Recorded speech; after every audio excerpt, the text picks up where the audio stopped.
We are back. Let me see. All right. Let's see. How we doing? All right.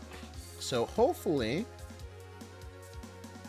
I downgraded a few settings to see if that will fix that little buffering issue. So I checked it on my laptop, and yeah, even I was having that issue. Yeah, you see movement. Okay, great. Yeah. So hopefully this fixed the issue. If it does still happen again, let me know, because it was actually acting a little bit odd when I tried to stop the stream so I could restart it. This is gonna take a little bit more working out to see what's going on with that issue. But well, anyway, let me just explain, since apparently there was no way for people to see the buffer because of the buffering issue, or it hopefully doesn't happen again. But here's the Fist of the North Star game that I was talking about, and this is how it goes. And like an idiot, I did not use the little gloves that they have here for your fists, and I just raw dogged the whole thing with my fists. And yeah, you can see it, hopefully here.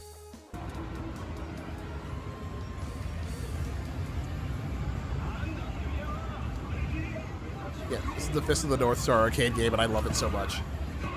From my childhood. I've been hunting this down since the one day I played it as a kid.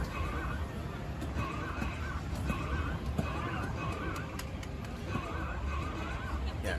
By the end of it, my fists hurt.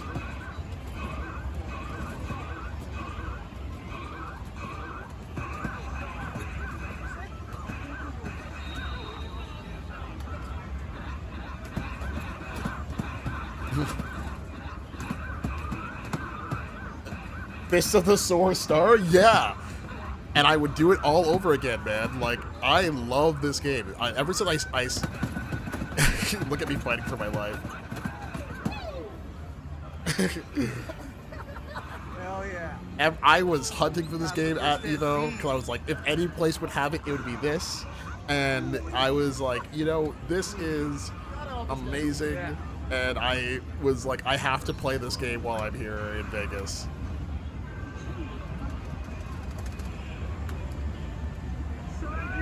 I have not touched this game since I played as a kid.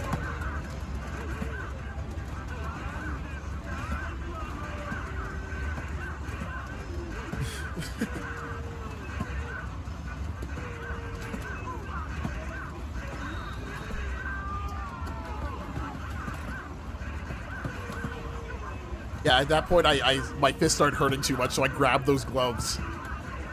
Because I was like, yeah, my fists are killing me. Yeah, so you have to, you can't just hit them when they show up. You have to wait until they glow.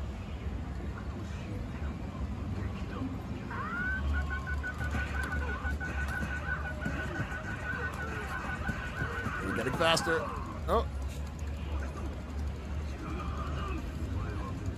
Omae wa mou shinderu.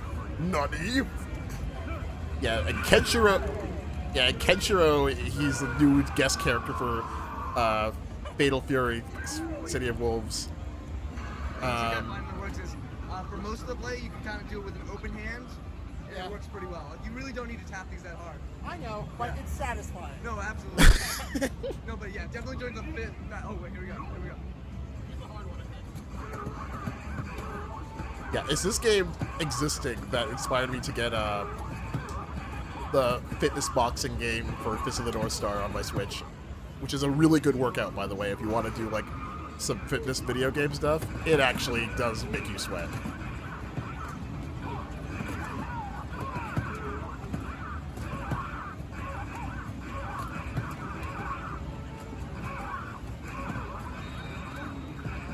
Like I think that Fist of the North Star game for like 2 months almost every day, I was noticing a difference.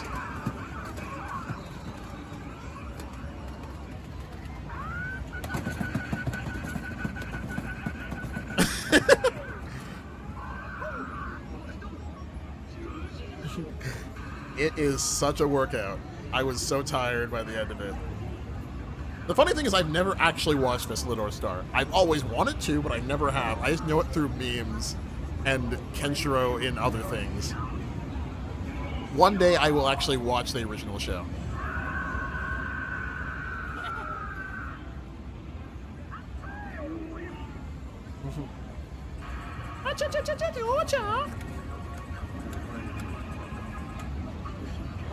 Was that the end of it? Oh yeah, that was the end of it. Yeah, that was the end of that route. But yeah, so that was Fist of the North Star, the arcade game, and I love it so much. I am so glad I was able to find it at EVO. I was legit looking for it. I'm like, please be here, and then I found it. I was jumping for joy. All right, let's get back to photo editing.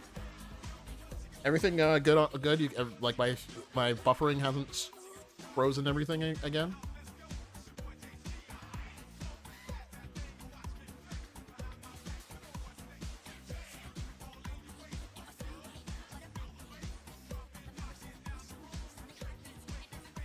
Okay. Let me see. 1 second.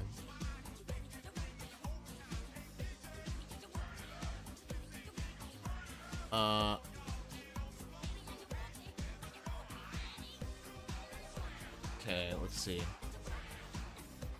Hopefully the buffering issue doesn't keep happening, because, yeah, it happened last time, it happened this time, and I have to figure out why, because that will not do.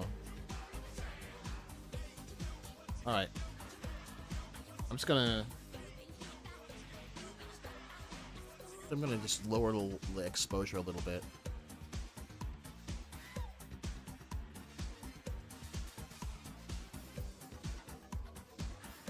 Copy the settings. Come on and slam to the jam. Slam if you wanna jam. I was running the noising too. Okay, so that's gonna take a while for it to photos. You know, I'm going to. There's none of him really punching, so you know, I'm just gonna stick with this one, I guess, or this one. It actually shows the things starting to move. Let's go to the second one.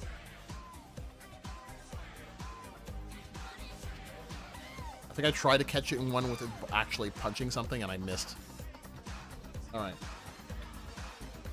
Yeah, this was also another game. It was, I mentioned this in the last stream. The Starwing Paradox. It's a mech game, and the seat actually moves. Makes it feel like you're in a giant robot.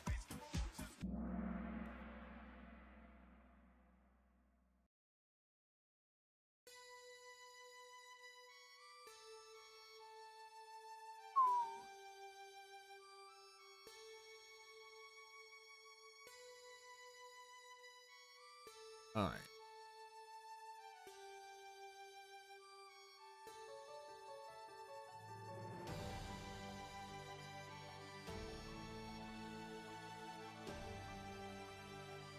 Alright.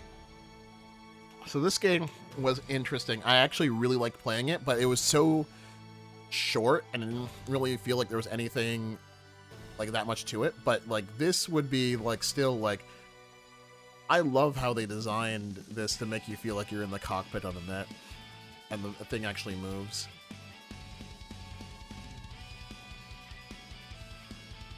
And I think I showed like last time on last stream, although the audio didn't come through, on like what the what it looked like. Anyway, let's move on.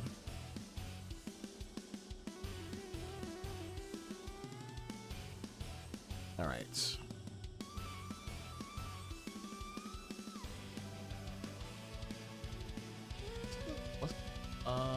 Was it not here?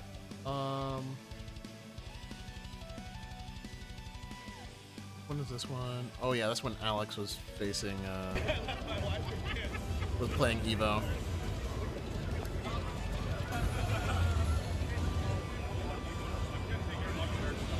There's our boy, there's the groom right there.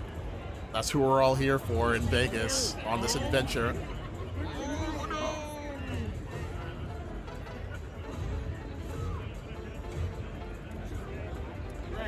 That's who brought us.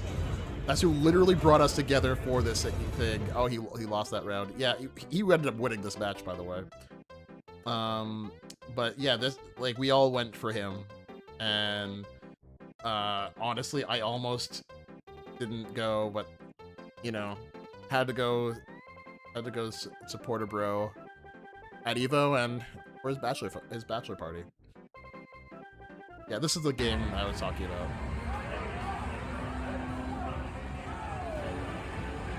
Like, as you're moving around, like the thing moves, and my god, this thing has a seatbelt in it, and you need it, because the way this thing jolts around, you need it or you're going to kill your neck or you're going to fall out of the chair.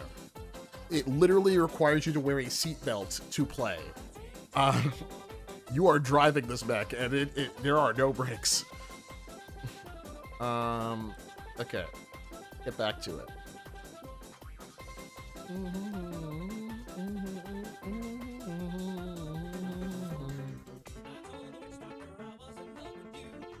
Oh yeah, Come On Baby, which is a weird thing I saw that which included babies for some odd reason. Hopefully the stream's more stable now.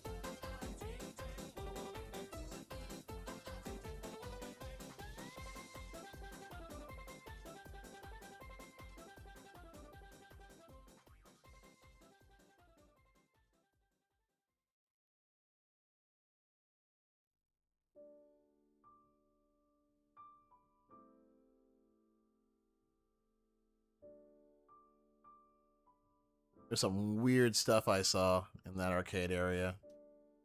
It also made me extremely, like, interested in studying arcade machines. Like, from an academic level.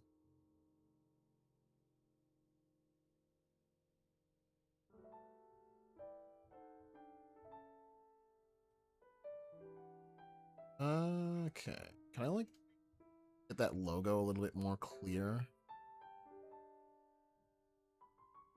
Let's go brush.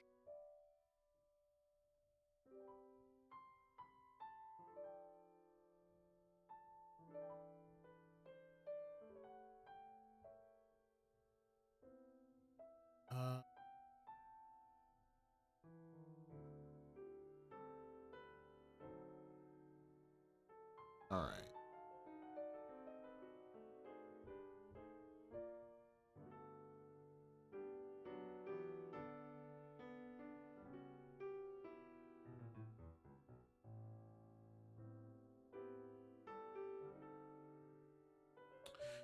You know what? I stop. With this mask.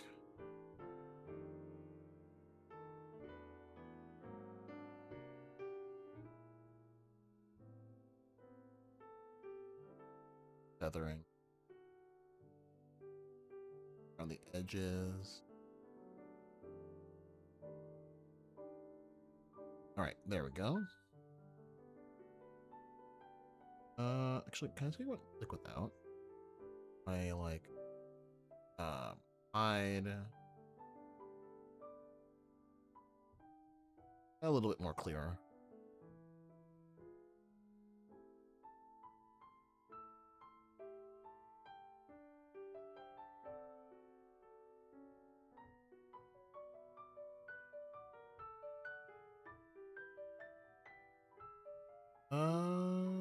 Can I get the clarity up?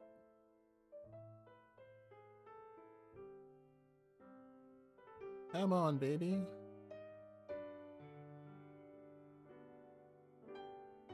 Yeah, it's a lot more clearer now.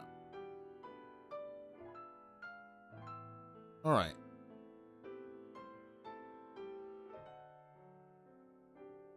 Yugi. Oh, that looks very blackfish face-ish for Zambi. Okay. Donburi. Momoka. I don't even know what that means. Cafrion? Carefree? What? What name is that? Alright. I should probably actually, can I extend it to over here? Mass collected. Yeah, those are some names, and that's also some not so great, Sambo art you got there, Japan. Like, send it over here?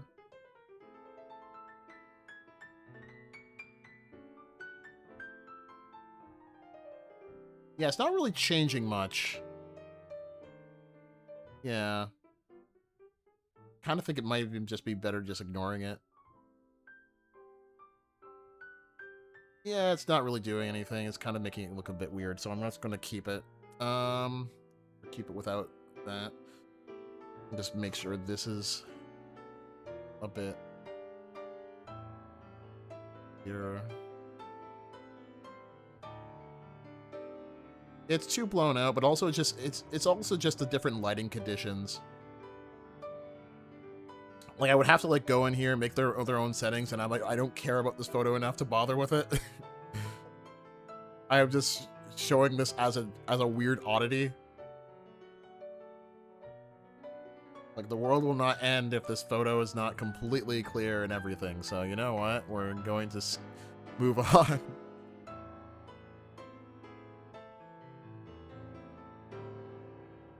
Okay, this game.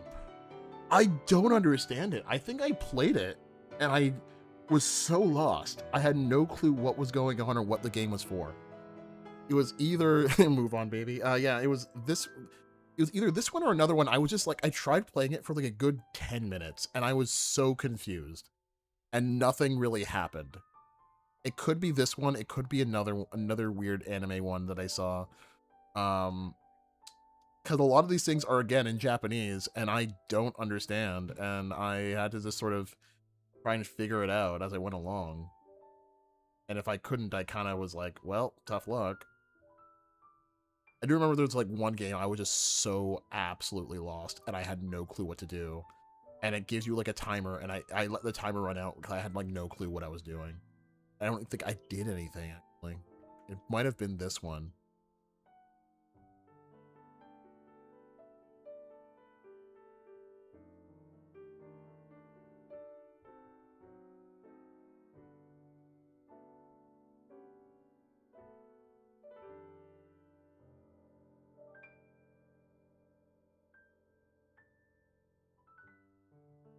I'll just try and fix the screen.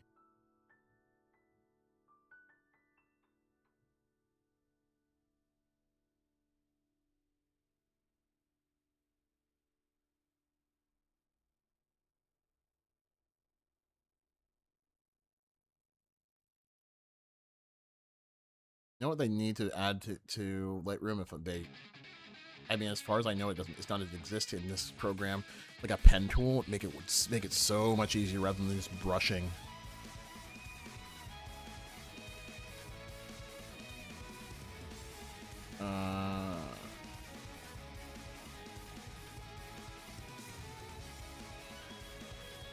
Yeah, because the screens are all bright and lit up, unlike everything else, and so they comes a lot. You have to like adjust it individually, or else you're just not gonna get good representation of what it is.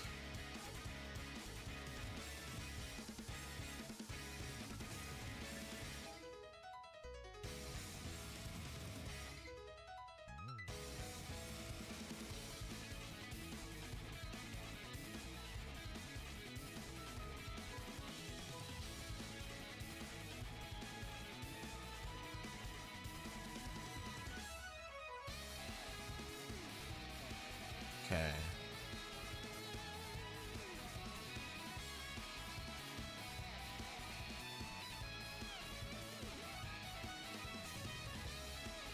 Yeah, it looks a lot better.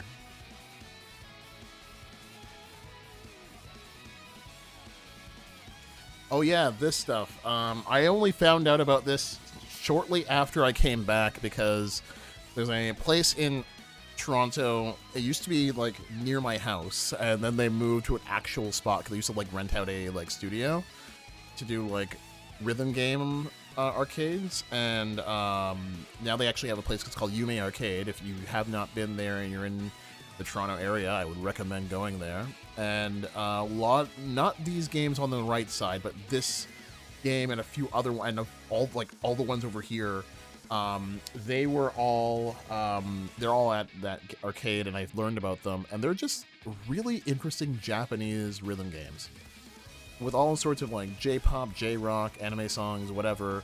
And they have an interesting approach to rhythm games, and definitely if you're interested in understanding like different ways a rhythm game could be interpreted, definitely check them out. Like this one right here, Chunthunium. I don't know. Chunthunium? I don't really know how to say that. That one is a piano game. So like a rhythm piano game. And you don't need to know any piano to actually understand the game. I don't. And it actually is really, really interesting. The only thing I will say is that it will kill your fingertips. And I can see why people who I see playing that game obsessively wear gloves.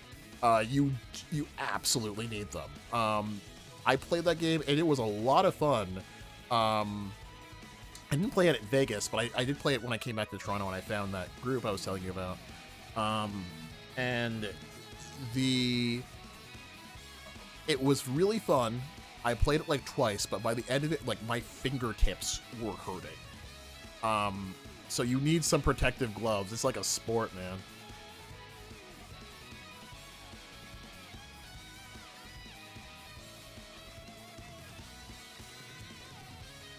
Let me see if I can just fix those names so that people can actually see what the name of this thing is. Like, not the sky. No, cancel. Do not detect the sky. There is no sky. There is no man's sky. You're not sure if you ever hurt your fingertips from a game? Well, start playing this Chinthusium, whatever it is, and that will change. It's not even like your hands that hurt. It's literally just the tips of your fingers. You feel them. You start feeling you have bones there, and they hurt. It is worth playing. It absolutely is like a game that's like worth playing. I will say that. It is really fun. But my God, your fingertips will be like, what the fuck happened? Can I, like, get these ones too? Okay, so let's try and de-expose them a little bit. Contrast up. Get there. Slightly net their highlights.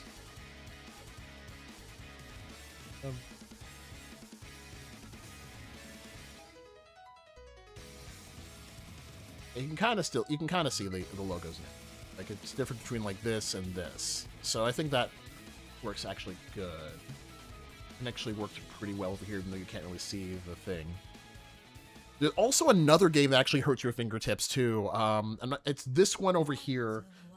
I'm not sure if I have a picture, like a full-on picture of it. But it's this round thing, and the things, it's like Guitar Hero, but the thing, like, the interface is, like, round. And so you have to tap the things all over the thing and like slide your hands around the circle. It's really fun.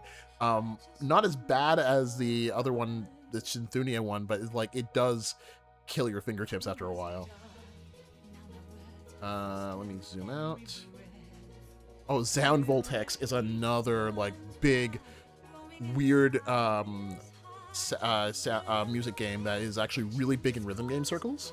And I've played it before, and not before this, but I played it at that same group I was telling you about in Toronto, and man, it is such a weird game, and it takes a bit to click how it works when you do the tutorial, but when you do, like when it does click, you're just like styling on the little interface there, and it actually is really fun.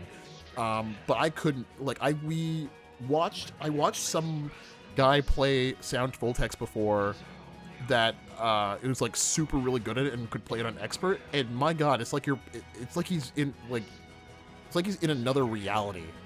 It's not even just another like world, another reality playing those games. You're just like, wow, like they're styling like a DJ on this rhythm game, and you're like, what the hell is even happening? That one is like you work with like a bunch of buttons and knobs, and it's just like you remix the music while you're playing it. It is actually really, really interesting. Definitely one of the more like unique types of takes. And this is why I mentioned like studying arcade games is something that's just fascinating to me, especially from Japan, because they still have a very vibrant arcade scene, and they'll make this like really weird game that works very much like an art piece, that is only accessible in this one location, and experiment with the different types of ways you can engage people. It works very much like people making an interactive art exhibition here in the West.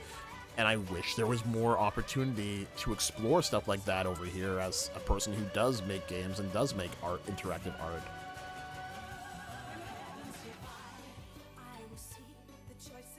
Sound Voltex is very interesting to watch if you ever get to see somebody actually like play it.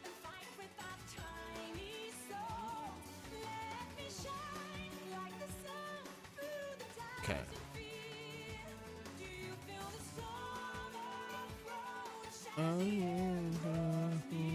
Okay. Still good on buffering? No issue? Alright. Gamers Outreach. This was a video game nonprofit. Seemed like a bunch of really cool guys. This is my work. I used to work in that space. I was really interested in getting in touch with them. I don't think I ever did. And I think it was, I lost their card. But I should absolutely figure out how to make something work with those guys, because gaming for a good cause, it is literally up my alley. It is what I've done for a lot of my career, so always good to help.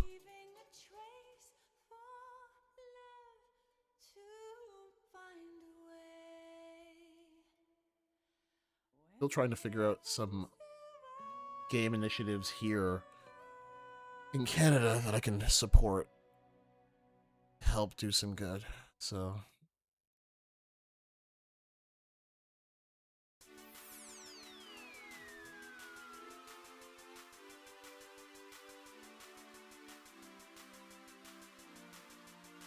I was talking with one charity group recently. Not sure if that's going to move forward, but it's still good to get to know people and get to talk possibilities. Still have to wait and hear back from them for a few things before something gets finalized. And we might be, my company might be partnering a little bit with Load Screen and the Princess Margaret Hospital to do some more stuff like we did with Anime North. So we'll see what happens.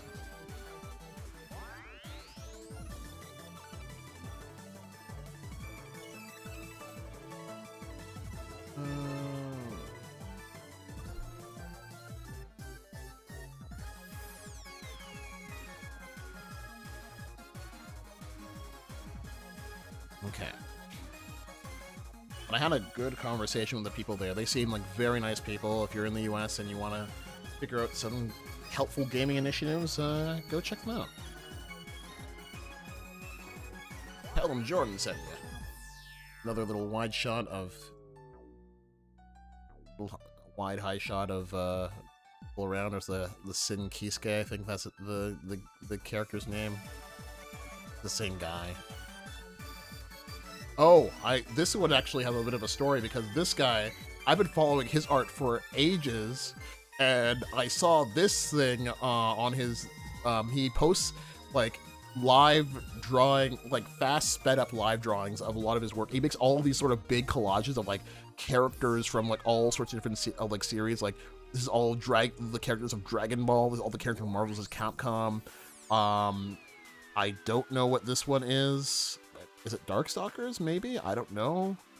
But he does like he's done like Ninja Turtles, a bunch of other stuff. If you ever want to follow like another cool artist, I'm always happy to shout out cool artists. Christopher Keiko, go do it. I bought his big poster of this thing for Marvel vs. Capcom. I'm kind of scared to put it up still. I don't want it to get damaged or anything. I'm thinking of maybe getting it framed somehow. But he actually has like this one. Sometimes when when I'm doing stuff, I would, before this, I went to EVO, I'd actually like have like this, and it's like him drawing it and having a bunch of Marvel music all playing while he does it. And I was just like put it in the background while I work sometimes.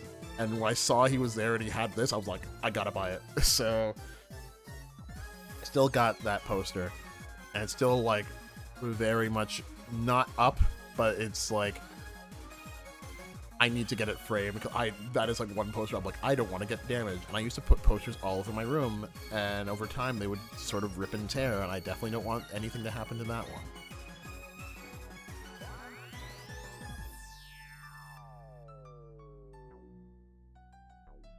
Christopher Keiko.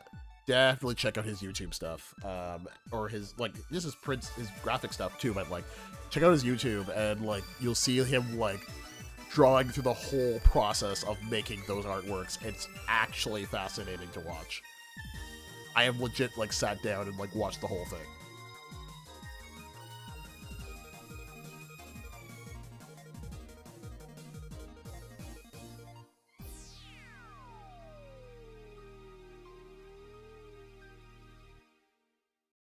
I'll get the AI to denoise it because I want people to see the majesty of these photos of these things if I can. Let me see if the denoising makes it any better. Kind of does. Not perfect, but it's good. Yeah, this is the artist alley.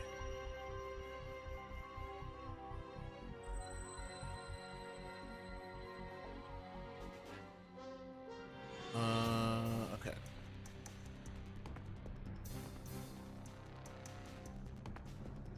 Oh yeah, these were the little Tekken arcade sticks. We were looking at arcade sticks because I had gotten an interest in maybe building my own, and I still haven't, but I have the equipment. I have like all the pieces for it. And Alex, the groom, wanted to buy his own one, so he was shopping for arcade sticks.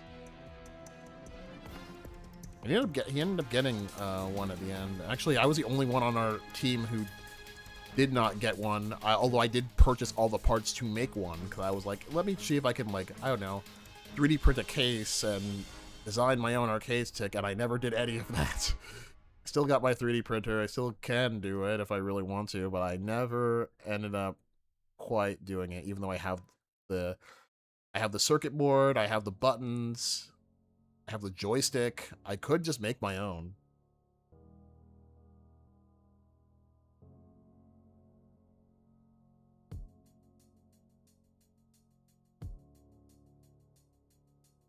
You think you got one with the custom red? Didn't you and Alex get one? It was like laser. It was like laser engraved.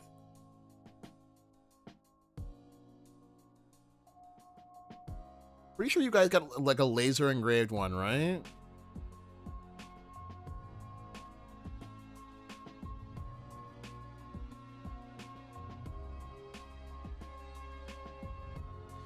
Yeah, you made a logo for our Vegas trip, and you guys lasered the logo onto it. I remember that, and it took like a while, and we had to like wait like a day or so because like it was all so busy or something like that.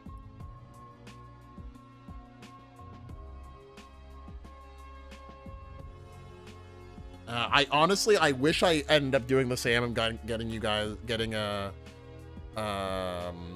arcade machine and then lasering the logo too. I really regret I didn't. But I was trying to like not spend like too much money.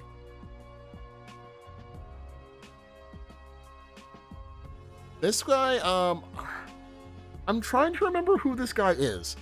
He's some sort of famous player. This guy, like, right here. He's some sort of famous player, and I'm blanking. It's not... No, it's not Daigo. It's not Daigo.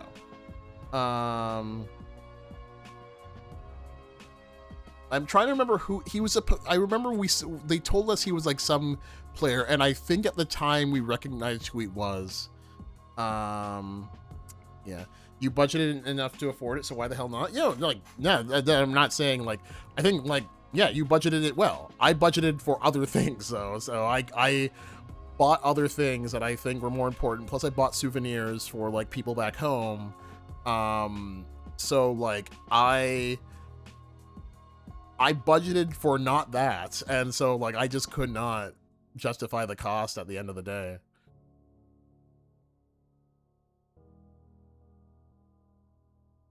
You say buy it with all 20s feels very bootleg. Hey, whatever works. Money is money. I want everybody up for this one. Many melodies. Bronx Riqueño. Check the tempo. Todo se levanta. Here comes the DJ. Let's see if I can.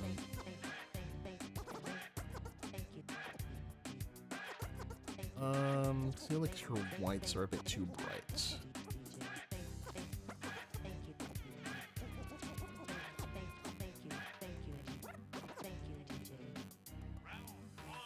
Okay, so I'm still trying to remember who the hell this guy is. He was supposed to be some big fighting game person. I remember that, and I think I recognized him on the day of, but I cannot remember who he is.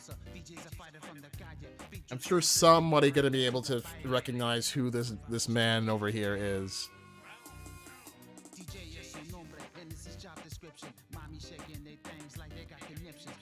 Yeah, and then I took a picture of the Chun-Li.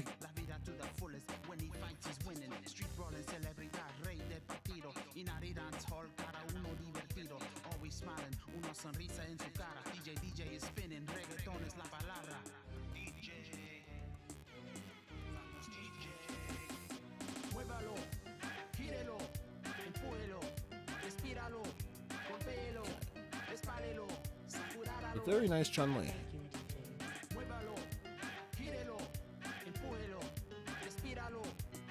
I feel like this photo's a little bit out of focus. Hopefully the next one's a little bit better.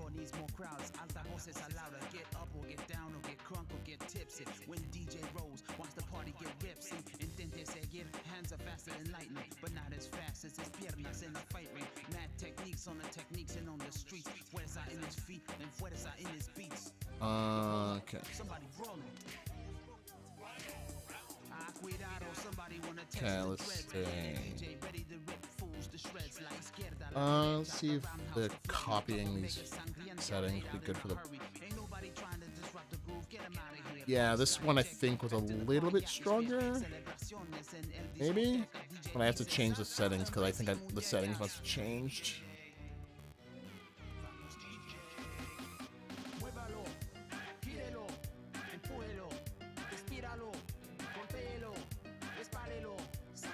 Things change between photos, so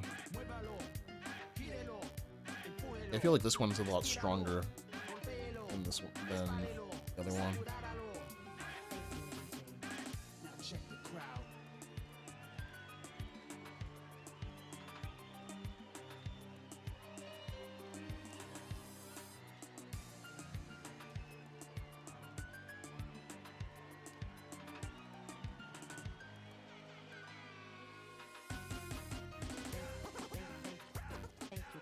I think I messed up the lighting.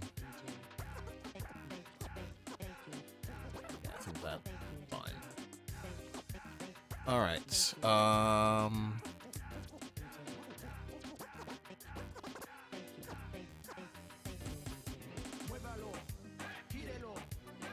Alright. Go on, second one. This was a Rambothal. I think he said. I think this guy said I was the first one to recognize his character. I'm like, Ramlethal's my goat in Guilty Gear. With what little and I play that game and what little I know about it, so I had to always remember Ramlethal. And the funny thing is, I've recognized Ramlethal's at like Anime North, and they always say like, "You're the first person to recognize me." I'm like, okay.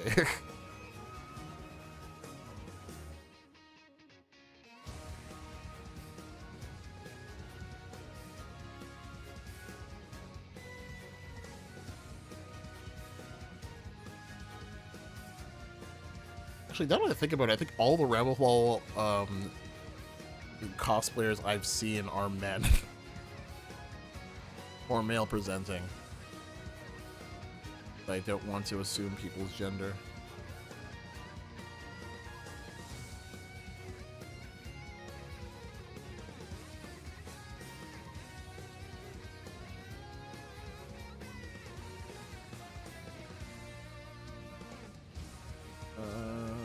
So just lighten.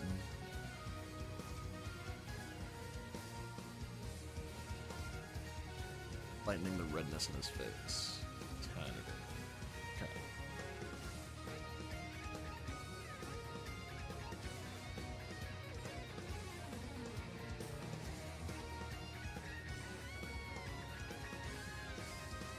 I feel like that copy settings doesn't really work here.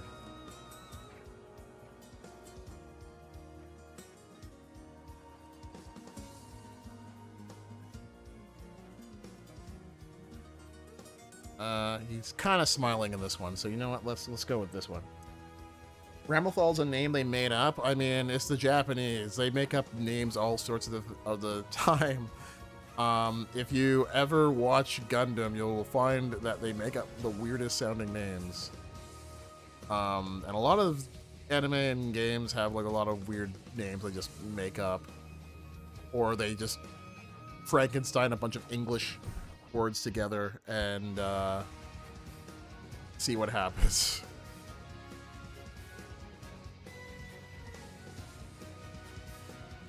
Yeah, Ramlethal Valentine.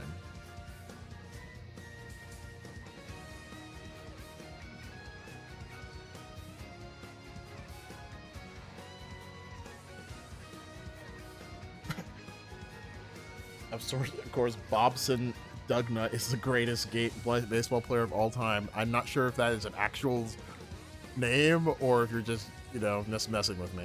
I know nothing about baseball.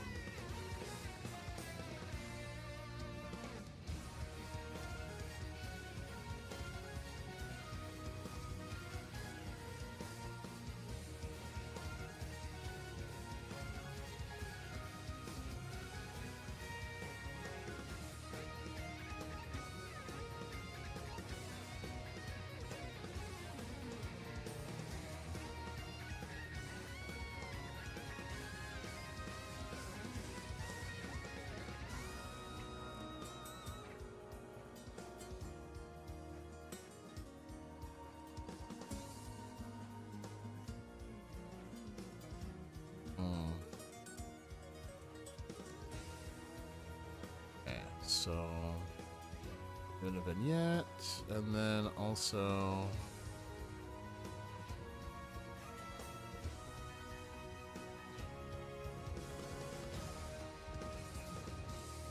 lighten his face just a little bit, just so he's not so beet red. All right. He's a player in a Japanese SES game. Oh, okay.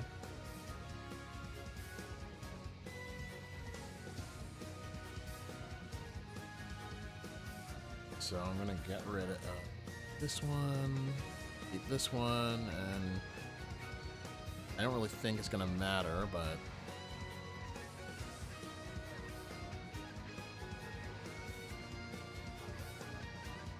might be. There are other names like Sleeve McDickill.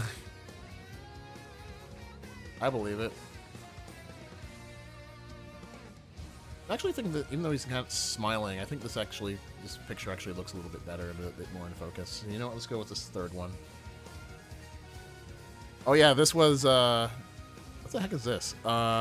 This was oh, okay, so I'm wrong. There actually was a female Ramathal. But yeah, so yeah, I'm not sure who she is or what this thing in my front of me is, but this is a bunch of Guilty Gear cosplayers. I recognize them. I can't remember his character name. This is Elfelt, and then this is Ramathal.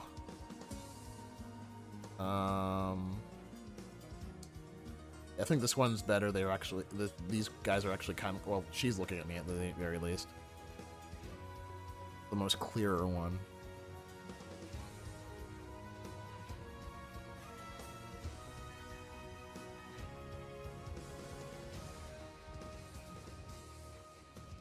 See if we can get to 200 tonight, and then probably call it a night.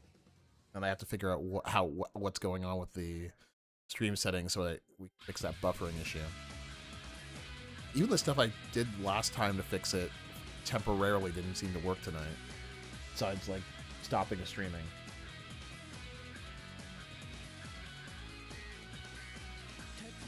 Alright.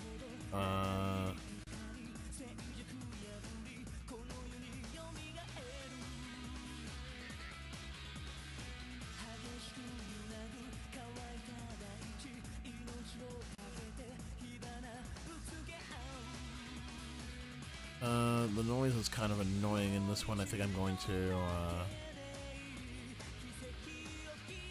AI tool it out.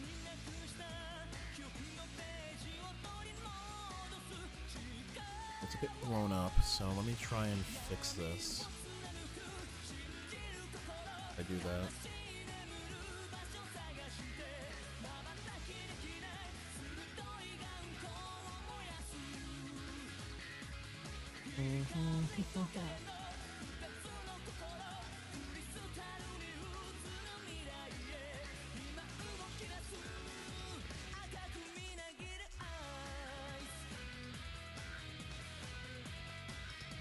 I can't remember what this dude's on the left, his character name is. I'm just gonna like Google it quickly. On my phone, it's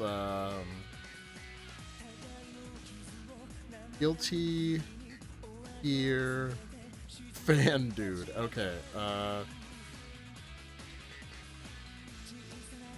Okay. His name is Anji Mito. I've seen people play him, but I have no clue anything about him, and I've only played a little bit of Strive. I don't know. Guilty Gear as a fighting game just never grabbed me, and I never could figure out how the combos worked. But the character designs are great. Actually, since I have these guys here, let me try and like highlight some of their better colors. So like blue. There's a bit of magenta in the ears there.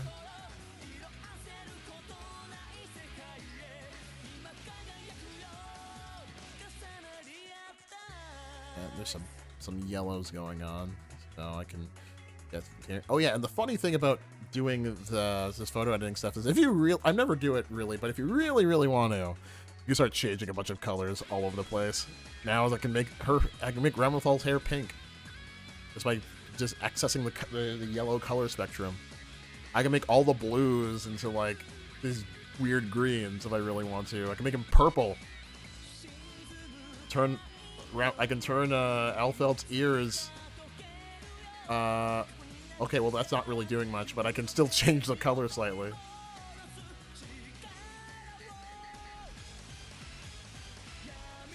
Okay. I don't really touch the hue colors unless it's like the colors are really distorted.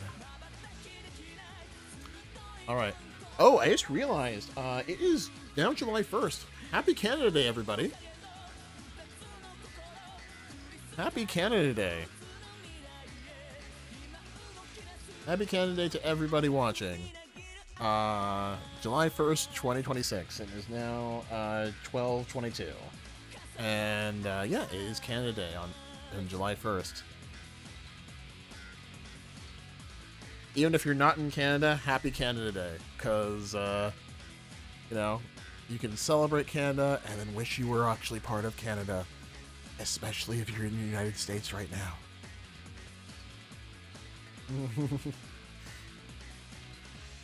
Did I mean to throw shade a little bit? Kinda. I'm sorry. The Canada's in a trade war with the U.S. I have to do my part. Throw shade is what I have to do.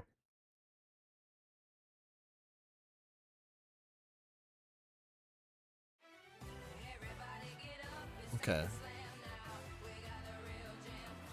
All right. Come on and slam, and welcome to the jam. Come on and slam if you want to jam. This is the arcade machine exhibit, museum exhibit, and this is there's Mark and there's Alex, and there's different histories of different types of arcade machine, or not arcade machine, sorry, arcade sticks. My bad, arcade stick controller, and like the different sort of grassroots ways of how they've grown throughout the fighting game community's history, of like just a regular box to like hit boxes and all this other stuff. So like there's a history, and the funny thing is like this section's actually pretty potent to me, because actually wait, first of all let me just delete these ones,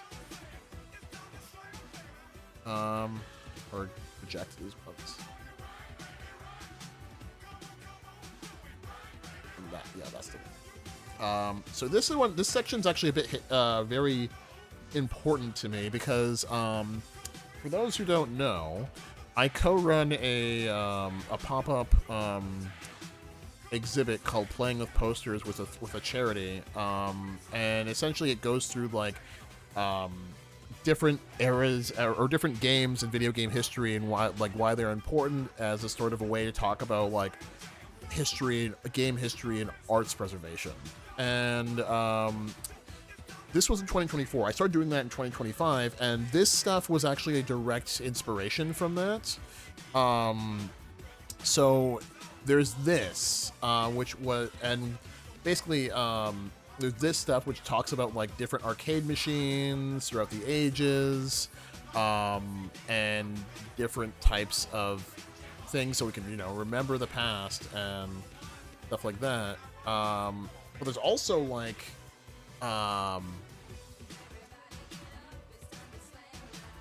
let's see, actually let's do this one, and then I'll copy these settings. Will these work here? Yes, they will. This is another weird controller, and I don't understand how it works. That is really odd. Is the combo extensions. Augment control, extra buttons to create their own personal control layout. The central square button rests on the top. There's what needs to drill holes, wires to the player's choosing. Possibilities are endless. Not only was this this exhibit really like interesting and inspirational to me in a way that I didn't really understand at the time, but then it was this, which is literally a game poster exhibit, which was the biggest inspiration for Playing with Posters, and you can definitely go check out like photos of it on shiningsparkent.com/pwp, and like this was a huge inspiration to me when we were designing the poster exhibit with the Game Foundation's collection, the charity. And the thing was like, it's weird, man, because like at the time I was like, wow, this is so cool. I really love this as an artist and an art lover. I never realized how inspirational this would be at the time. And then suddenly, like the next year, the opportunity came to work with that charity to create that thing. And it's like, yeah, and that charity just turned a year old now last month in June. And we were at the Canadian Game Awards in less than a year. So like, man, it's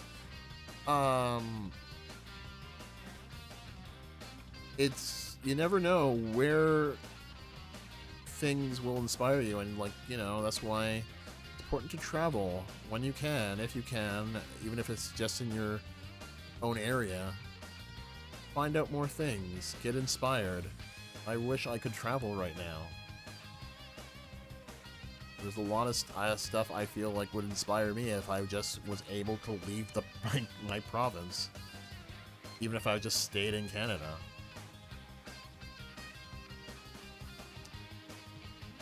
But every single time I travel, I get something inspires me. And when I didn't even realize how important or how like impactful like this exhibit would be. I just thought it was something cool to see at the time. And then I find myself in the middle of like being able to put up like a video game poster exhibit. And I immediately, when the opportunity came, I remembered this. And I was just like, wow. And I even used this for some of my pitch documents when I was like trying to like pitch for support and to like get this at different venues. Like I used the photos from like this at this, I think it probably was this exact one. And I edited it just by itself to showcase like, this is really cool, we should do this, and you should show us at your event. And now we've done it quite a few times. So, you know, never know what could inspire you if you open yourself up to the world.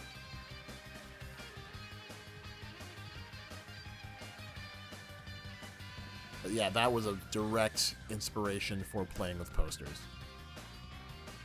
And when I was designing playing with posters, like, this was all I could think about. And how we could do this, and it was inspired by this, it was inspired by, like, this thing, and that's why, like, you know, we didn't just show the posters like these did. I actually, like, in playing with posters, if you've never been there, I actually have, like, these different info cards that I wrote for every single poster and game that we showcase, to give people more context about every single item. And it's really fascinating to see people just like pop off and get like really excited about games that they remember playing growing up, or learning about games they never heard of.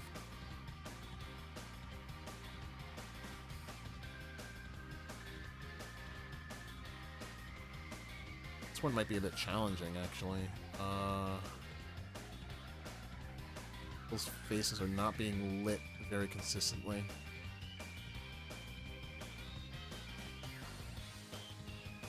Okay, let's see what we can do. Her face in particular is kind of bothering me. Not because of what it is, just like how it's getting hit by all the effects. I'm gonna AI noise it, and denoise it. See if that can help a little bit.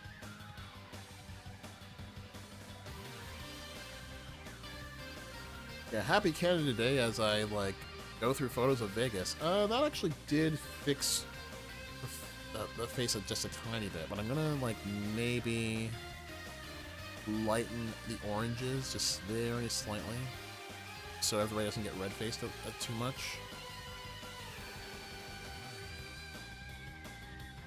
Not to make everybody pale, but red face in photography is absolutely a thing.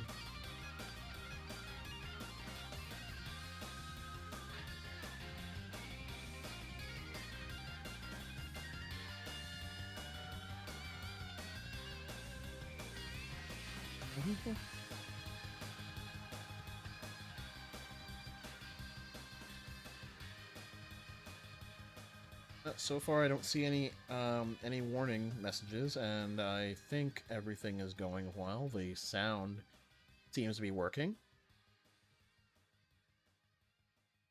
Sound seems to be working in terms of my voice and the music. I hope. I wouldn't know. I'm only streaming here, and sometimes it's hard for me to make sure.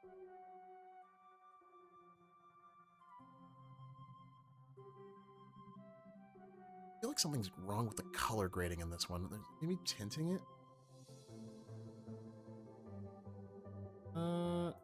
That kind of looks a little bit better.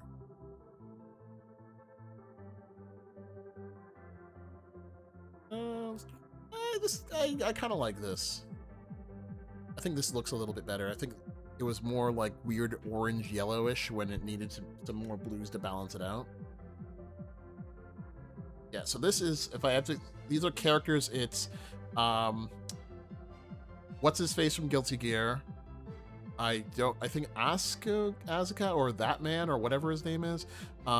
This is Lily from Street Fighter 6. This is female Siegfried from Soul Calibur, and this is female Scorpion.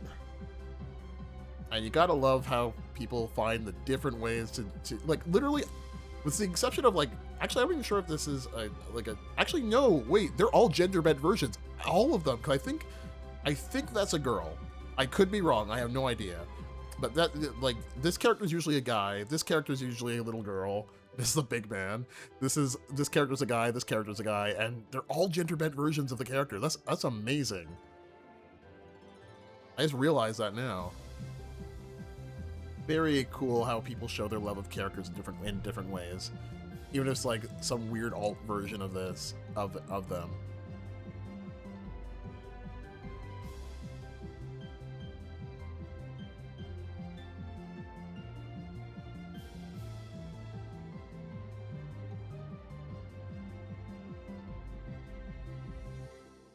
Yeah, love how people find different creative ways to represent their favorite characters in cosplay. Yeah, we're gonna go with the first one. Actually, no, let's go to the second one because I feel like everybody has a. I feel like this guy and her have a better smile in this the third one, or in the second one. So let's go with that one. Good thing the AC is blasting in there. Oh, Jesus Christ. Yeah.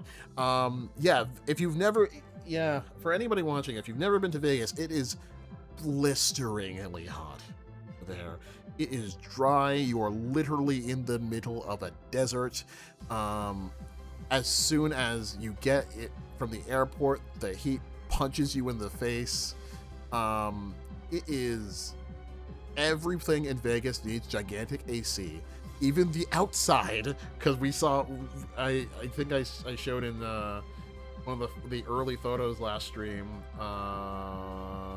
when we got out, there was gigantic air conditioners outside to keep everybody cool waiting for their taxis. Everything is gambling in Vegas, and everything is hot. Blisteringly so. If you do not have AC in every place that you go, you are going to die. It is very much a very dry heat. It would turn some people I know into a puddle. Yeah. AC has to blast everywhere. I imagine they don't even know the meaning of Canadian winter up down over there. There's the Mortal Kombat booth. And this was around the time that Homelander came out as a DLC character from The Boys.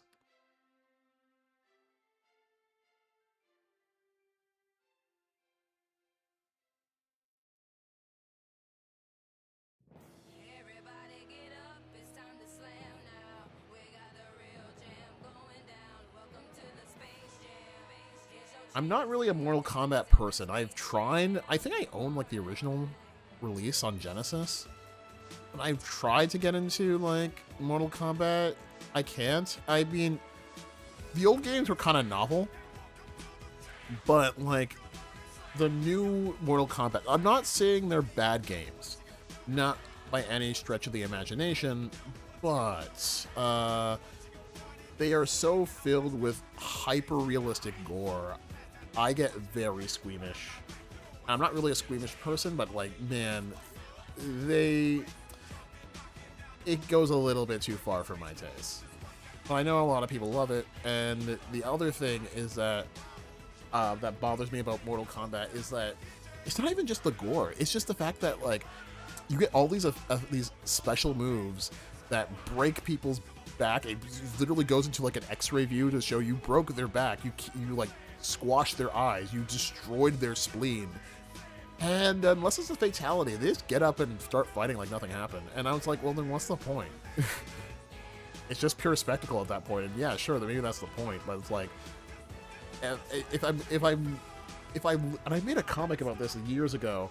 If I literally have a move that shows me an X-ray into the body, and I shatter their spleen and gouge out their eyes, and they're just getting up like nothing happened. Well, I'm just like, well, then what was the point of all that? Like, the point of the big thing about fatalities was like they're gruesome and they literally torture the opponent to a point of no return. If they're not gonna do that, then there's no point.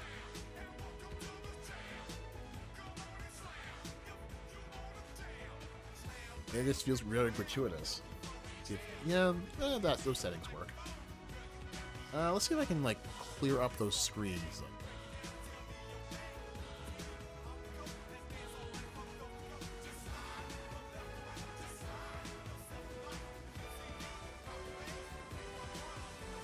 Oh wait, okay, it's an AI mask that can, is it gonna grab the whole thing if I draw here? No, it's AI's being stupid. So, good ol' do it myself. Or actually, wait a sec, let me, for the sake of my own learning, see if this tool actually like works. Like use objects and maybe do more of this. I only like brushed on like part of it. Let me see if this works. AI sucks, but if it's a small tool that helps with a little bit of your creative process, I don't find an issue with it. Oh yes, it did. Okay, so it did actually recognize it when I drew enough of it. Okay, so can I like oh no, but it doesn't let me adjust?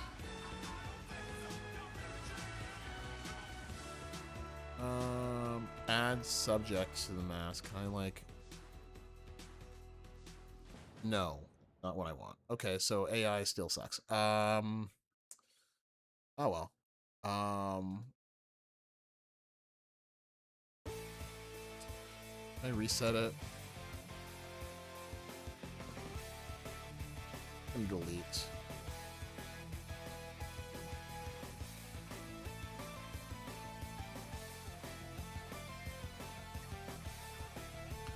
Probably is a way to get multiple objects, but I can't be bothered.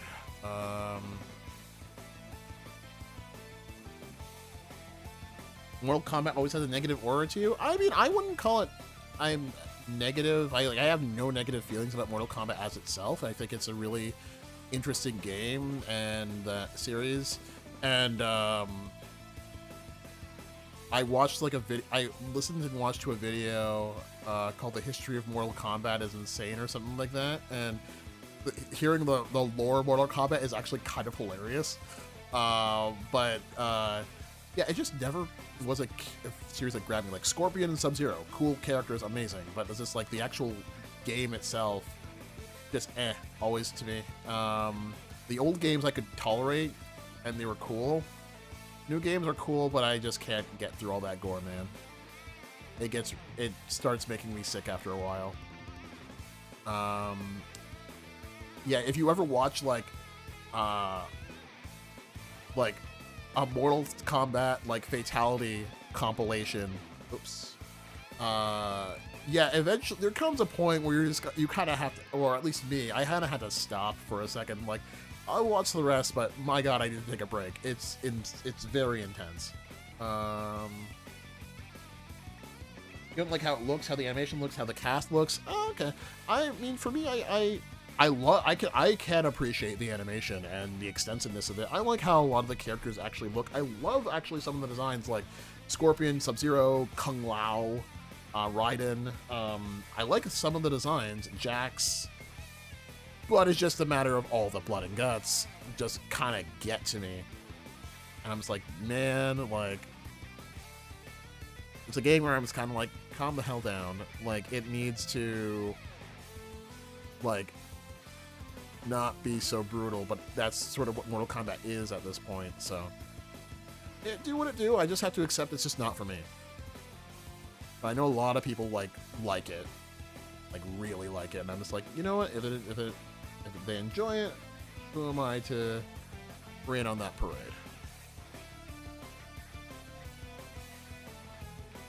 It's just not for me.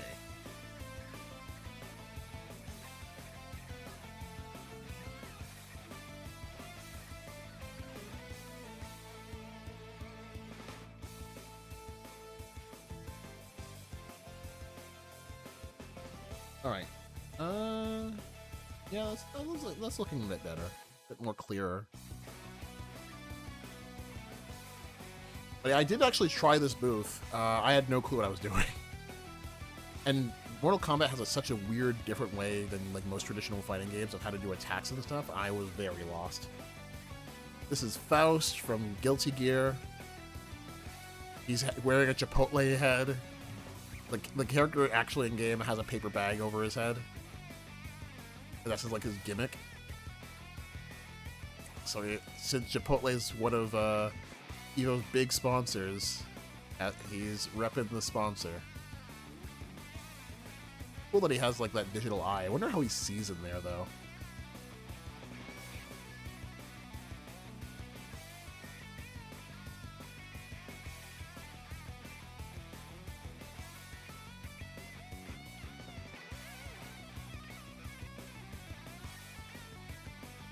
And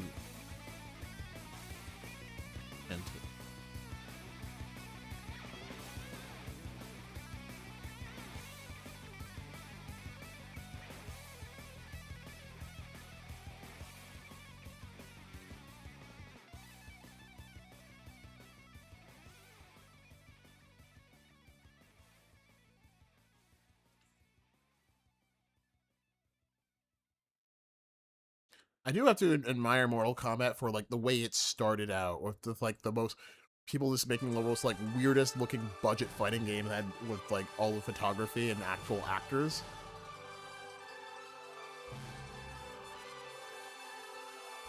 In a way that was like just never seen before and then emulated so much ever since. I do appreciate it for that.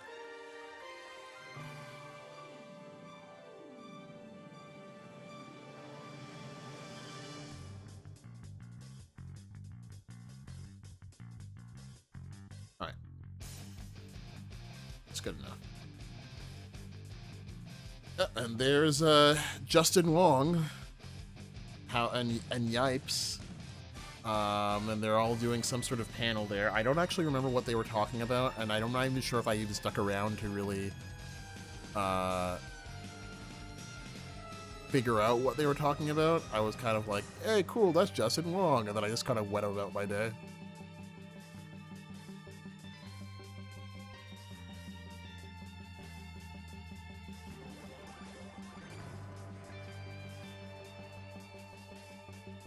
Yeah, and if you don't know who Justin Wong is, just look up EVO Moment 27 or 37. Sorry, EVO Moment 37. That's all you need to know.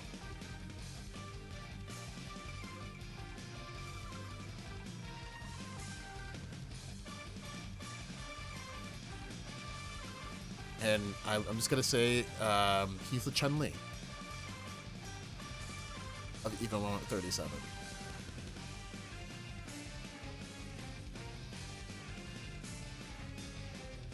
Actually, I think now that I think about it, I think it's been mentioned that he moved to Canada and he like lives somewhere in like Vancouver.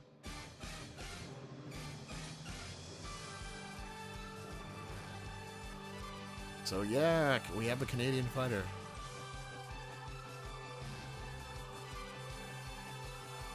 Ish.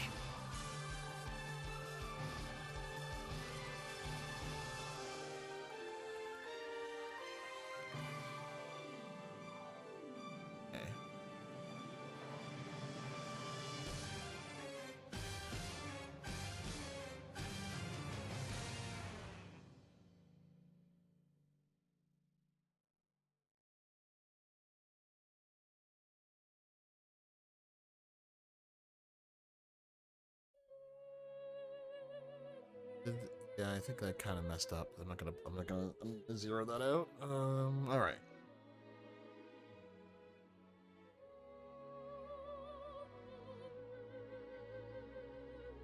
Oh yeah, I wanted to post this for the contest because it was so good.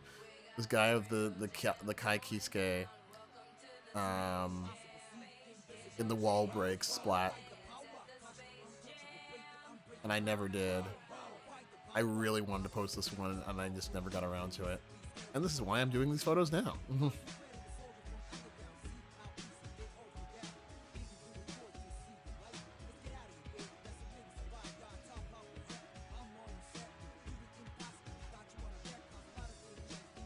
All right.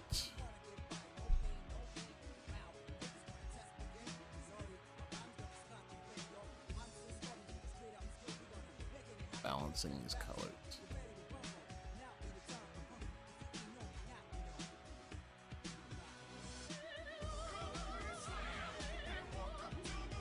I wonder if they like tweet this for Evo and be and Arxis and be like, "Hey, 2 years too late. here's the photo."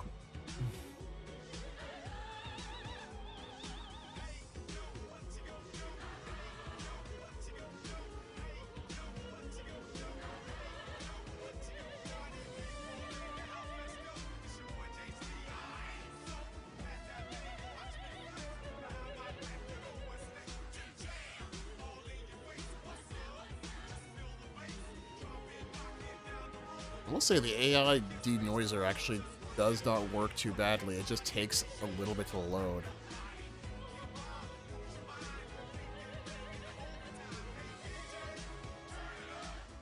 Wouldn't use it on every photo, but I mean, it does work pretty well.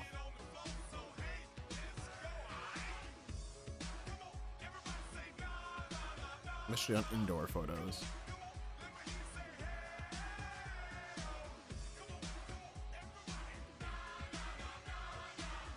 Alright.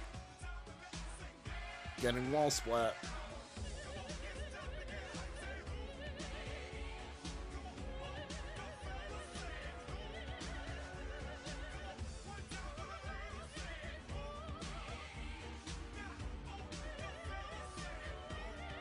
Okay. That's good. Then copy these and see how the best one. Oh yeah, it has to do the denoising thing too.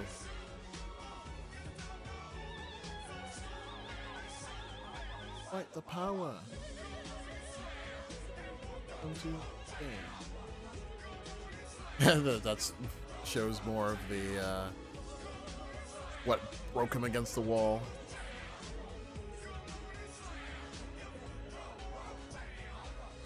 I'm gonna keep that one, but let's see. Out of these two, I think the first one is the best. What did I just do? Wrong button. I think the first one is the best.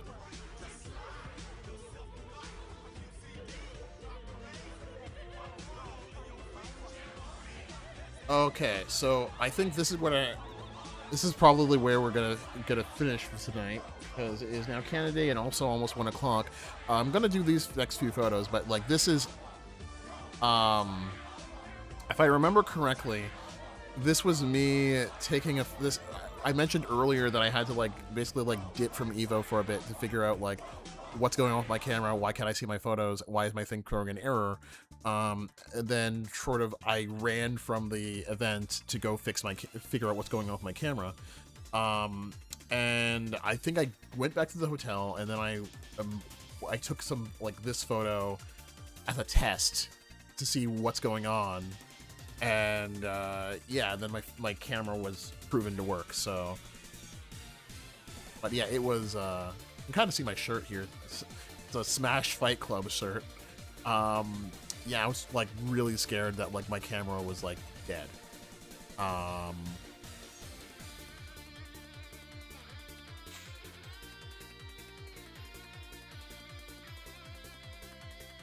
gonna auto this.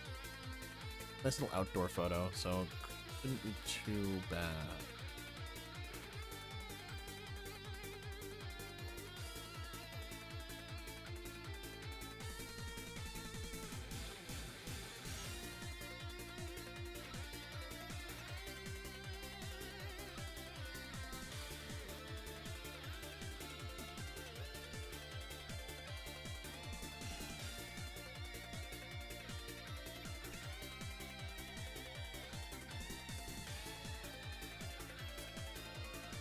Oh, actually, no, this is not my...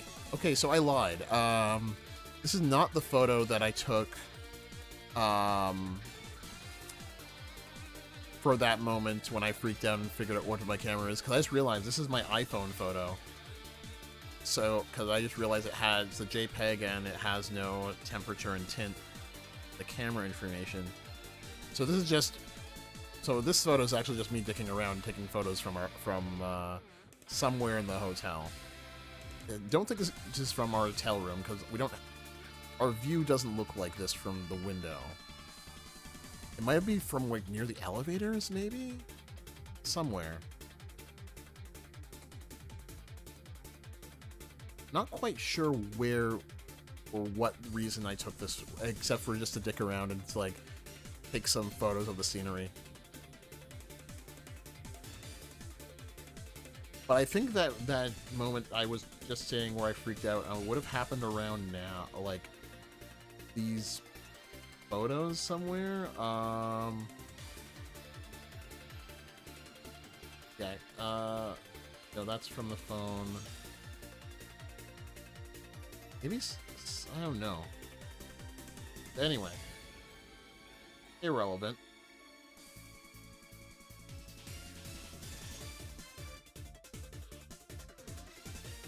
We're at 200, and I'm going to maybe do a few more and then call it a night. This was the City of the Fatal Furies, City of the Wolves booth again, which, as I mentioned earlier, just put Kenshiro on there from Fist of the North Star. I played this on the beta. I just picked up this game on sale. I have not touched it yet, and I primarily got it because Kenshiro's there, and I was like, yeah, I wanna go. Whatcha?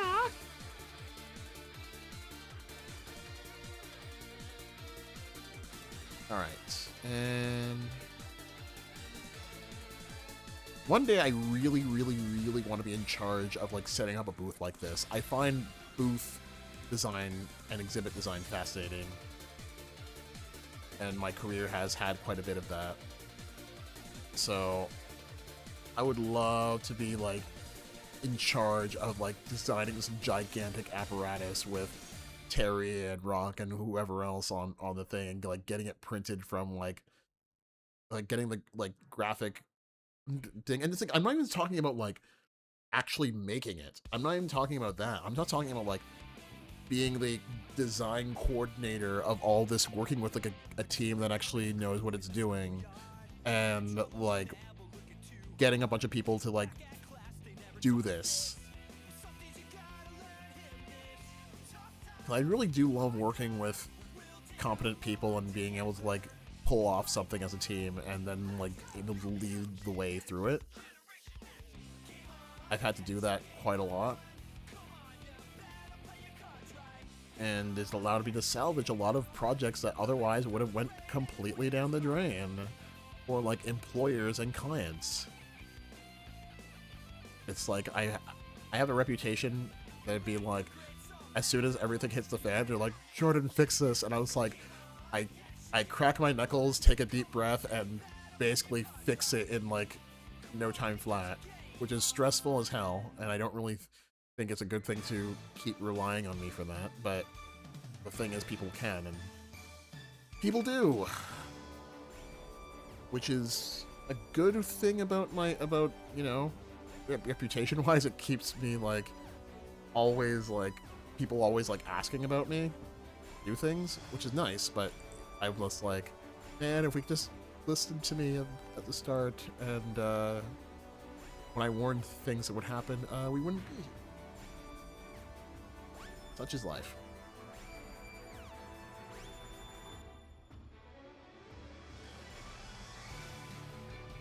And the lighting didn't really work out for this one. But maybe I have to... Yeah, I think I have to just tint it a little. That was... I did not play this game at EVO, though, because, as you can see, this is the waiting line, and it goes zigzag, zigzags, and it's just like, yeah, you're gonna be there forever, and I had, like, better things to do. So I was like, yeah, I'm not gonna stick around.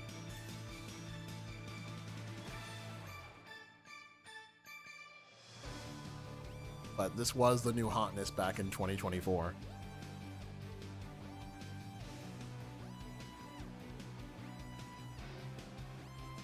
I'm gonna edit that.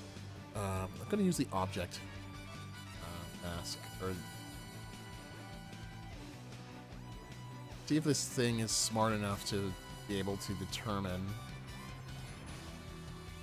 if I want this square area. Yes, it is.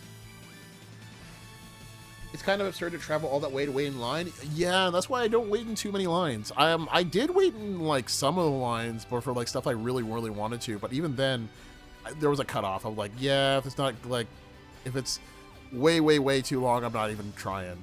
So I did try wait in line for the Tekken and the Dragon Ball ones. I'm not even sure if this is even really helping, this mask. I think it might be a bit too out of focus.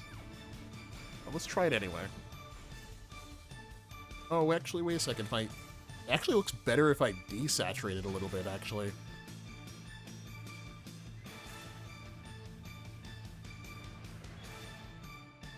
Yeah, it looks a little bit better if I desaturate it. You only did 2x KO because Alex wanted it so much. I mean, yeah, that's sort of the reason I did it too. But I mean, like, I was genuinely interested in 2x KO because it's like, fighting game, cool. Based on a series I otherwise don't really care about. You know, why not give it a shot? But I will say I was not, like, super impressed by it. I'm glad I tried it. Don't get me wrong. But I was just like, yeah, that was a thing. And I was not, like, chomping at the bit to like play it again. And I still have not, even though it's out.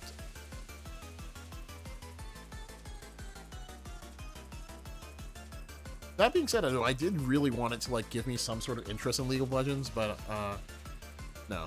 Really, I was coming off of like, you know, watching Arcane, which was really interesting, gave me like an interest in League of Legends, but also like not enough of an interest to actually play that game because it's just not my jam.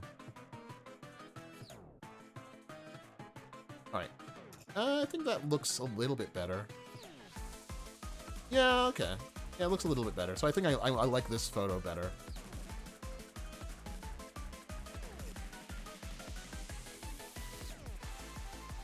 Okay. Oh, we actually have this poster. This was on the wall of the Fatal Fury booth, and they had like some posters around there. For playing with posters, we have the collection from the Game Foundation. We actually have this poster, which is one of our more popular ones that we put up, because, man, does Geese look clean as hell in this thing. I mean, look at the guy. Look at him. We have this actual poster. It's, like, bigger. We also have, I think, this one right here. I think Dixon has this on as well.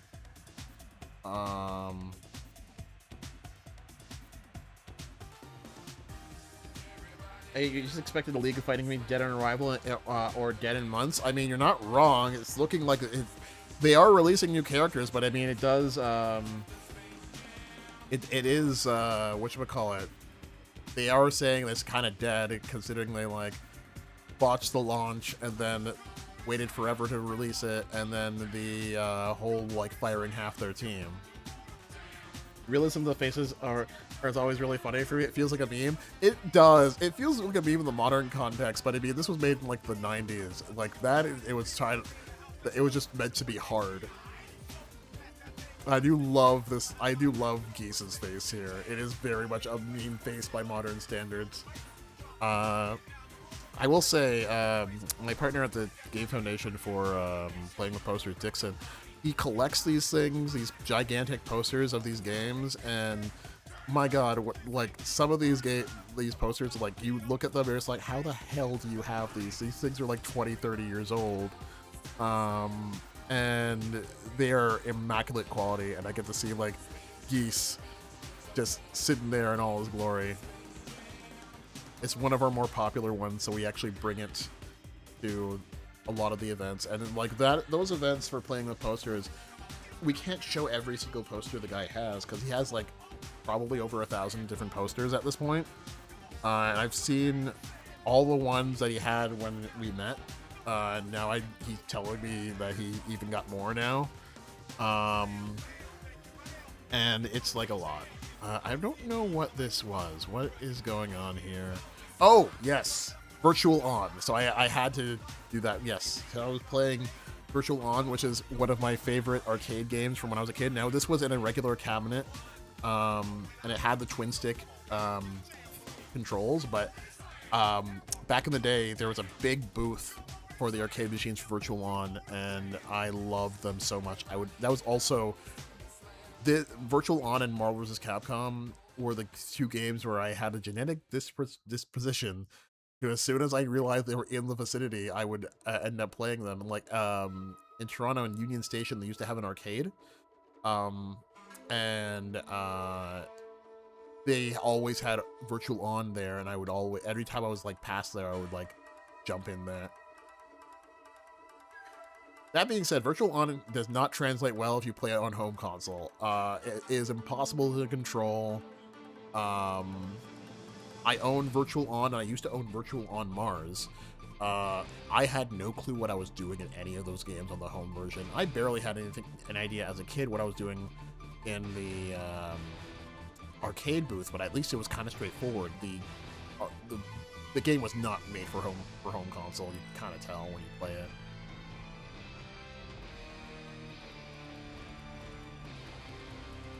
Virtual On. But I had to take that chance to play Virtual On in arcade for like the first time, and unfortunately, I don't think there's a way I could salvage this sort of CRT.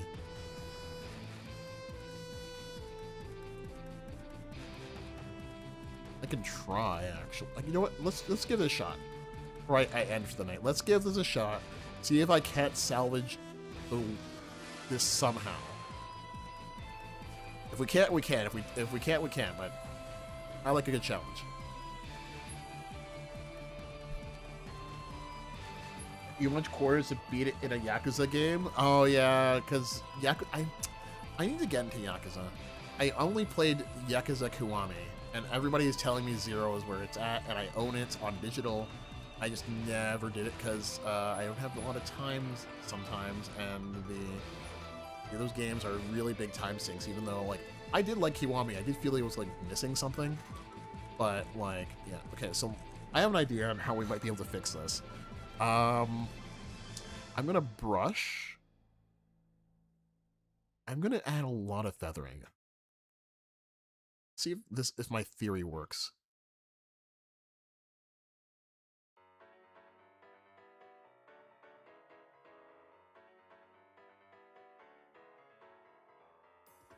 So there's sort of 3 areas onto this the screen. There's this dark part at the bottom. There's the middle, which is the focused part, and there's a lightly colored dark part of this top. I feel like they have to be sort of done separately. And if I am correct, let's see if we can't try and adapt this a little bit.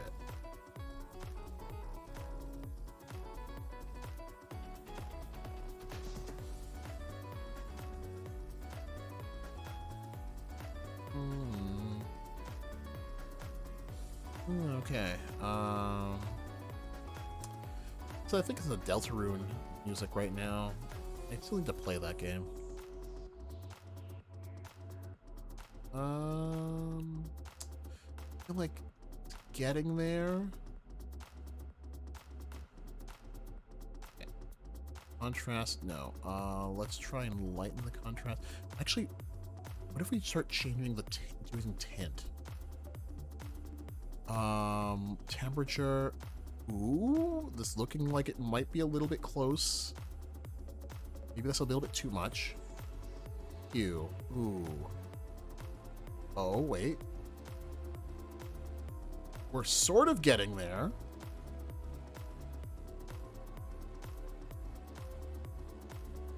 It's sort of working, but not quite. Feels like there's a little bit too much of a difference. Not that any surprise, but you love Deltarune Chapter 5 came on your birthday? Oh, okay, cool. Well, yeah. Yeah, I wish you were a happy birthday before, but I'll say it again. But yeah, I do want to try it. I did love Undertale. You have to play through Fighting Viper, Sonic the Fighter, Spike Out, Virtual Fighter 2 and 3 that way, or 2 and 5 that way. So funny enough, we actually show Virtua Fighter, I think Virtua Fighter 2 in playing with posters. We have a poster for it. And I did some research because I always try to put some neat tidbits for all the games in the info cards for each game we show a poster for. And one interesting thing I learned is that apparently, I believe Virtua Fighter 2 is the first like media thing ever, or at least video game, to use motion capture animation. And it was like a weird thing. I was like researching, and I'm like, that can't be right. And as far as I can tell, it is, unless I'm mistaken. Okay, so we're not going to get it perfect. We're not going to get a perfect I'm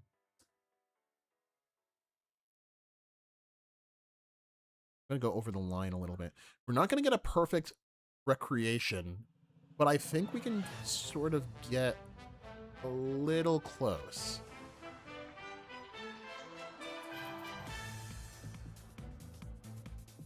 Yeah, so apparently, based on the research I did, and this is research which, you know, I did as much as I could, but if anybody wants to debunk it, go ahead. There was, the thing was like, and it has a little bit to do with history, a little bit, funny enough.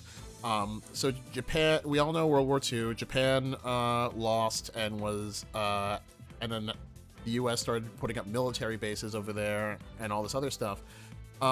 So apparently the military had access to motion capture like devices that they were experimenting with, and what's his face? I can't remember his name. Was it Yu Suzuki or somebody else? Somebody in working on, who was directing Virtua Fighter, kind of just like went up to like the U.S. military. It's like, hey, can we use that? And they're like, sure. And then they ended up just using it.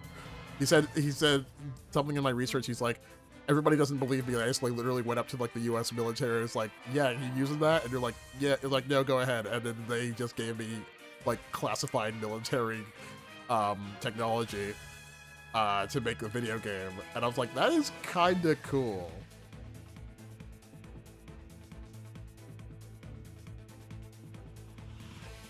Does Lightroom let me blur the edge of my adjustments? Sort of. So it allows me to feather. And you'll see, like, if you can see, like, my little cursor here, you see how there's, like, an inner circle and an outer circle? It's because the inner circle is, like, the brush, and the outer circle is, like, the feathering. So, oh, that's erase.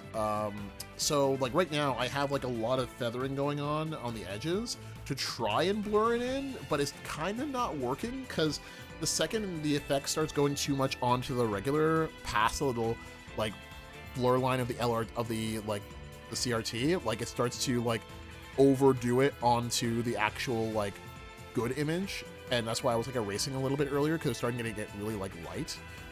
The best I can do without delving into actual Photoshop seems to be this.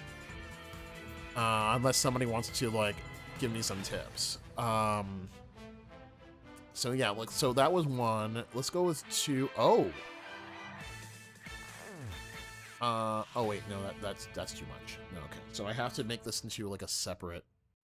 We're gonna make a new mask.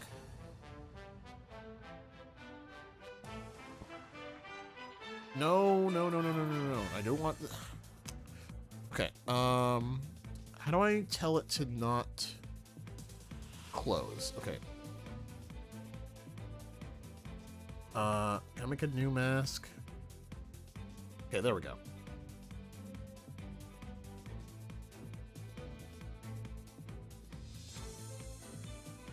Yeah, I feel like if I wanted to make this seamless, I would have to, like, go and do some advanced video, like image editing in Photoshop, which I mean I could do, but I'm doing this as a fun little challenge for myself. I don't really care for something like this. This is good enough. How to hit color and drawing? We've seen enjoy dabbling in photo touch-up. Oh yeah, like I find doing like photo touch-up like this like relaxing. And I love just experimenting with how I can like make the image clearer or like pop up all its features. This is sort of why like I do all this photography stuff or all this like photo editing stuff that I've been known for years. This one actually smooths, goes really well. Because like I love being able to like try to bring out the most in a photo, and it's so much less stressful than Photoshop. You use Photoshop and you have to do like some advanced stuff. Actually, wait a second. Ooh. I wonder if that could help. Line saturation. Okay, you know what? Let me finish this. Let's see if it helps with the other one. Okay. Alright, so let's see. Put a bit of noise reduction. And then also, you say it looks a lot better than when I started? Thanks. Yeah, I'm gonna try and see if I can. But also, the thing that I love about doing these photography streams and all this like photo stuff is like, I did it just to like dick around and like see how to make photos look cooler. And I really love doing it because like no stakes, I'm not getting paid by a client, I'm just doing it for fun. And it really is refreshing to do stuff like that. And I don't really get to do stuff for fun like that anymore. But like just even growing up, like just relaxing by spending hours just looking at these different photos from adventures I've taken and like just trying to like relive them again and then show people like, you know, this is what I was up to. This is stuff I'm doing. And also this is like sort of what it was like to be there. That's what I just find a lot of fun, and I find a lot of satisfaction from just being able to do that. Okay, the tint's actually kind of messing me up, so we're not going to do that. Yeah, I need to update. But I do, like, this is, I guess, a way that I just find relaxing and fun and is easy to, like, do. And I get overwhelmed sometimes with the amount of photos I take. But I mean, it's still something that I'm just like, you know, actually this looks a lot better. Still see the line here, which is unfortunate. And I'm wondering if maybe I can, like, I'm wondering if, let me try something. I'm wondering if maybe I could, like, do something, but, like, yeah, like, but like, anyway, being able to do this is just really fun to me. And really satisfying. I only wish I had more time in the world to do it. Oh, I don't want to rate it. What are you doing, Lightroom? And Lightroom's, like, super easy to use. Like, it's literally just sliders. And you just have to have the intuition and know-how of how, like, color and photography work to just sort of try and figure some stuff out. So let me just try and do a theory.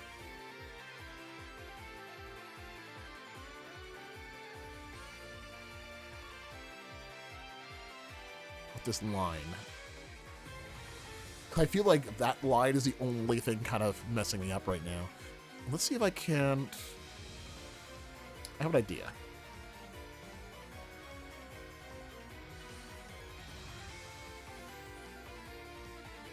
Okay, no. It's looking a little bit better. Retexture it.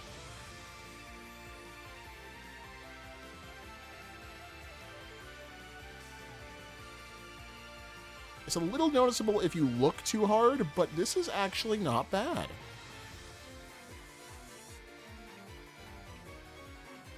It is actually not too bad. Oh wait, I have to erase. This is actually not too bad, actually. Is there some way to drop the green value? Actually there is. I can do that actually. If I go over to here, I can actually drop the green primary. It does kind of mess up. Oh, actually, wait a second. No, that actually does help it match a little bit. Actually, it was a good idea. Okay. So you can kind of, if you look really closely, you can kind of see the sort of whack job I hate here. Actually, I kind of wonder if I like go here and I will erase like this part. But I feel like it might be dark enough that you can't actually see the little line. The legs. Yeah, it does actually kind of work.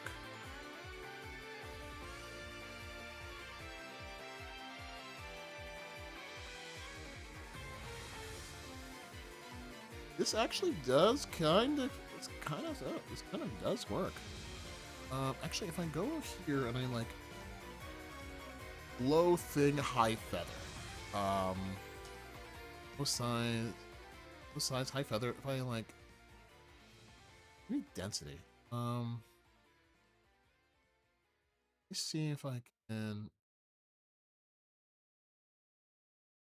Oh, well, looking a little bit smoother.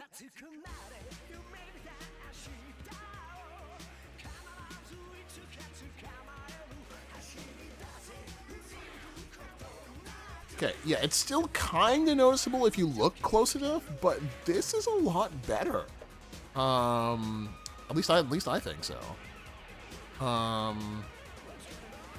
Yeah, like, so this is before and after. So yeah, I think it looks a lot better. So I think that actually worked out really well.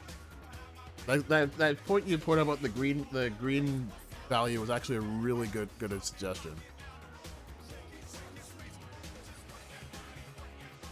Oh wait, I didn't even touch these values, which I might not because they might mess up what I have.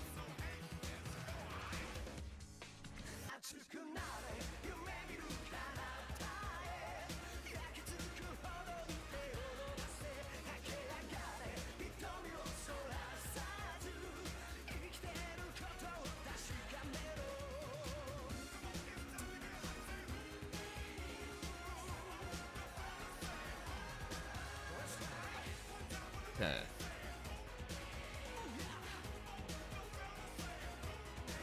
See if we can't make this a little bit better. Denoising. Heavy denoising.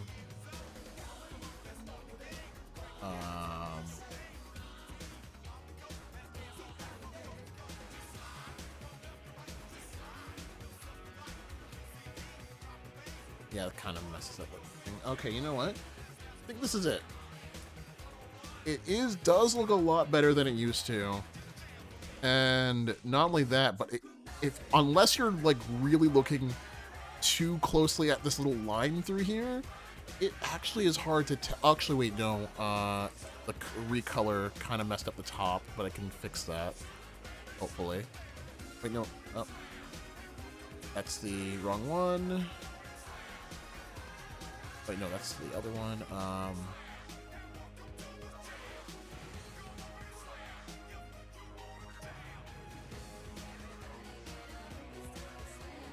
This was a nice challenge. Yeah, and as I was saying before, like the thing about doing this is that it becomes a challenge to me, and then I start figuring out like, okay, how do I figure out how to make this photo better? And I've had like a lot of photos where I'm just like spending so much time trying to like, adapt to the different circumstances of it, and it really becomes eye-opening and teaches me how this program works. That's how I know how to use it so well. I used to agonize over like trying to figure out a bunch of lighting challenges, which is how I ended up like learning like by accident how to do like all this like brushing and then individual like editing for stuff.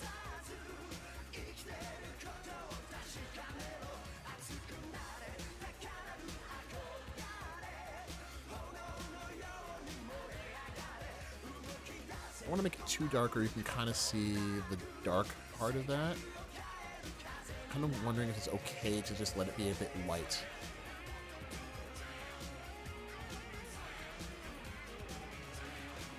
You know, I'm gonna make it a bit light. See if I can haze it just slightly.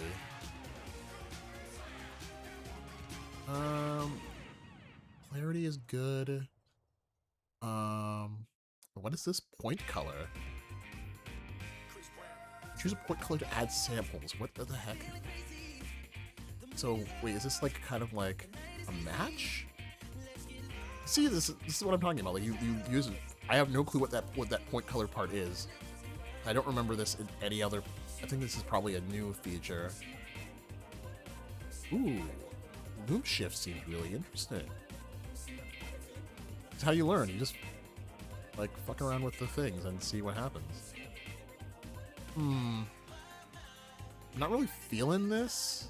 So you know what? Let's see if does it change if I like if I like put in like a drastically new color.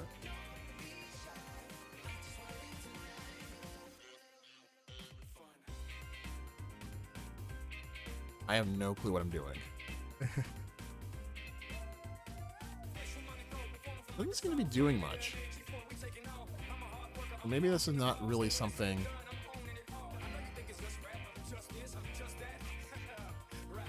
It might just not be something good for this. Delete all swatches. Maybe if I try something completely different, like a dark. Oh, I can see a little bit of shifting.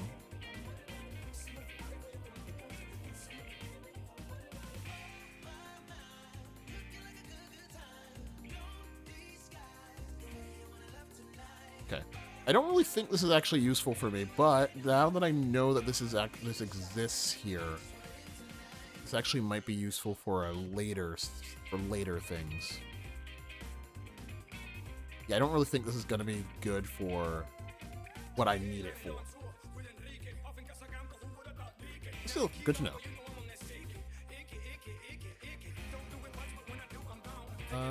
Tint, no, that's not going to work.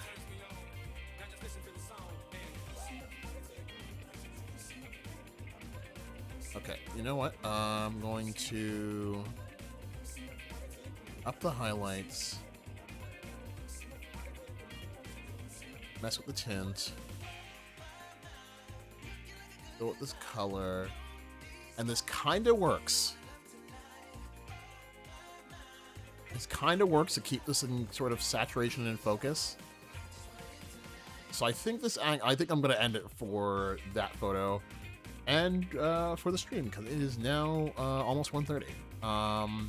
We got through 2:06. We're at the 2:06. We got through.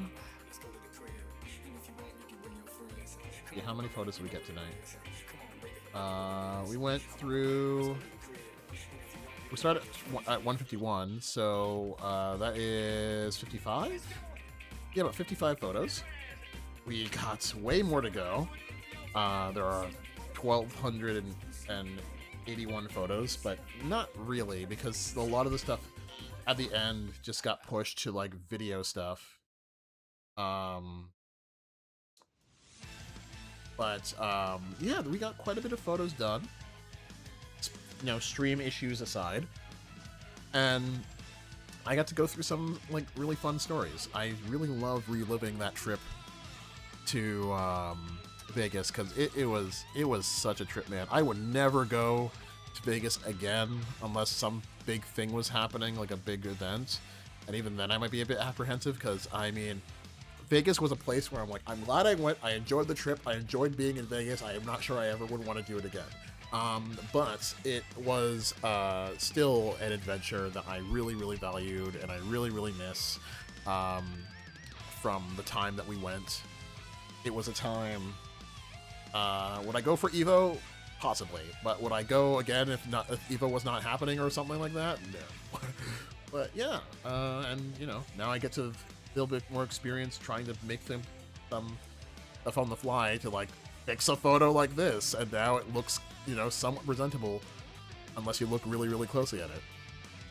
So I think that is really good, and we got to do all sorts of look at all sorts of cool photos and cool cosplays and cool. Well, we didn't really see too much cosplay today, but we did see some cool arcade machines, and we got to see,